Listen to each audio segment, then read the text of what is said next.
Hi, it's Erica, back again with another 3D modeling adventure. The purpose of this video is to demonstrate that there's a variety of different ways to make a single shape. So let's get started. Let's start with a 2-liter bottle top. You can take a dome and a cylinder and use the align tool to center those into the shape you want. Another way you can do this, you can insert a cylinder and snap a dome to the cylinder. They'll automatically center and create the exact same shape. A third method to make this same shape is to sketch half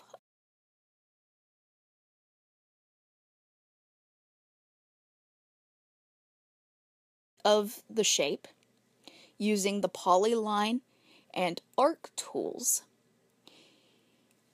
and then using the rotate tool to rotate this sketch 360 degrees into a solid object. This will give you the exact same shape as long as you do the correct dimensions. So there you have 3 of the same shape. Now, let's say you're making a handle and it needs to have grips on it. One way to do this is to use a cylinder to represent the handle, and then to use rings along the cylinder to create the grip. You can copy and paste these rings and move them down the cylinder so that they are perfectly centered.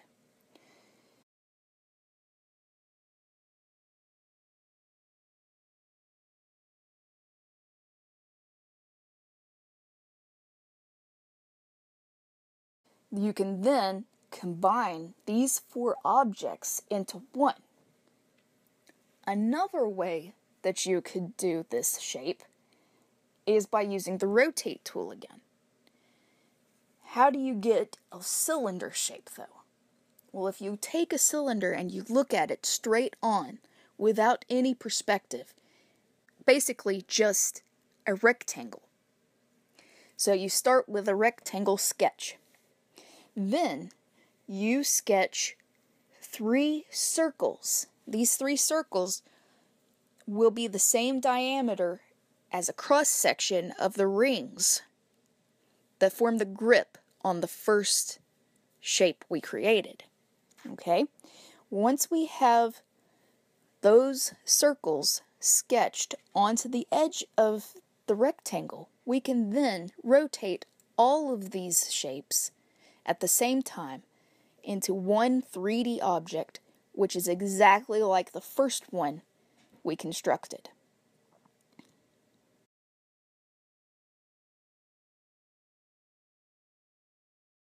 Now let's say you're designing something around a pipe, and you need your object to have a groove cut out to make room for this pipe. One way you could do this is you could insert a cube, for example, into your workspace, and then sketch a circle.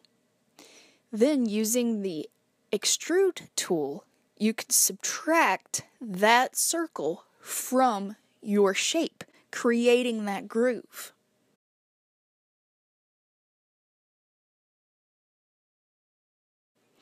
Another method you could use to get this exact same shape is by sketching a circle the same diameter as your pipe, and then sketch a square over this circle.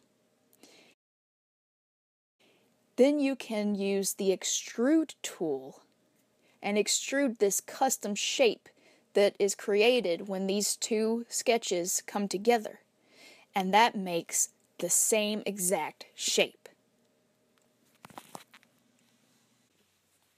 Let's say for our next shape we want to create some sort of pulley looking object. So basically you would have 3 discs, 2 large ones and 1 smaller one in the middle that your rope can run across.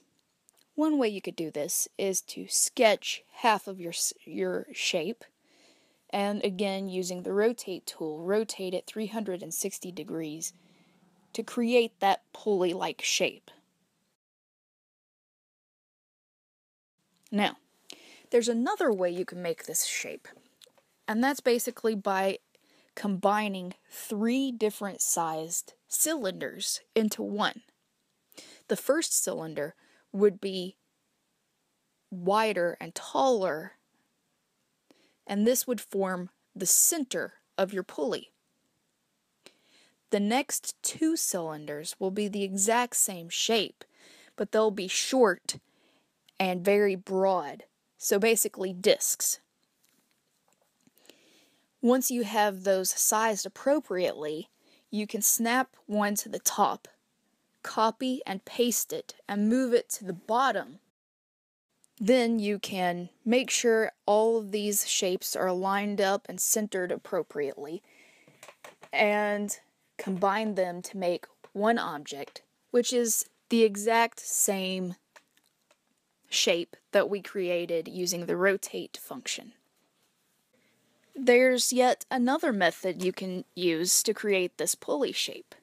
You can start with a cylinder and then sketch a rectangle on your work surface. Rotate this rectangle so it is perpendicular to your work surface. This will then allow you to sketch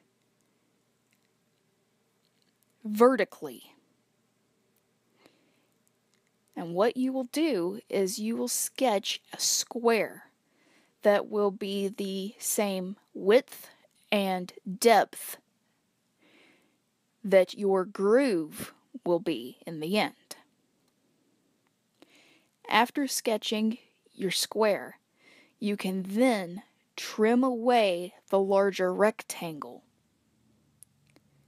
leaving your square floating in space. Once you have this square, you can move it into position so that the square is actually inside the cylinder.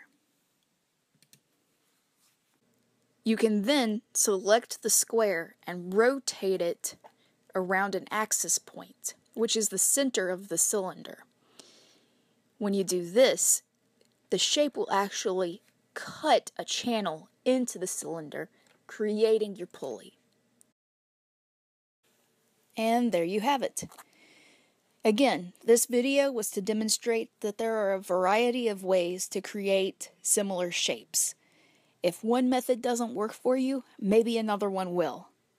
I hope this helps someone out there, because it sure helped me when I've discovered these techniques. If you liked this video, please like, subscribe, and share it with a friend. Also, check out my Facebook, Twitter, and website. The links to all of these are below in the description. Thank you so much for watching, and have a great day.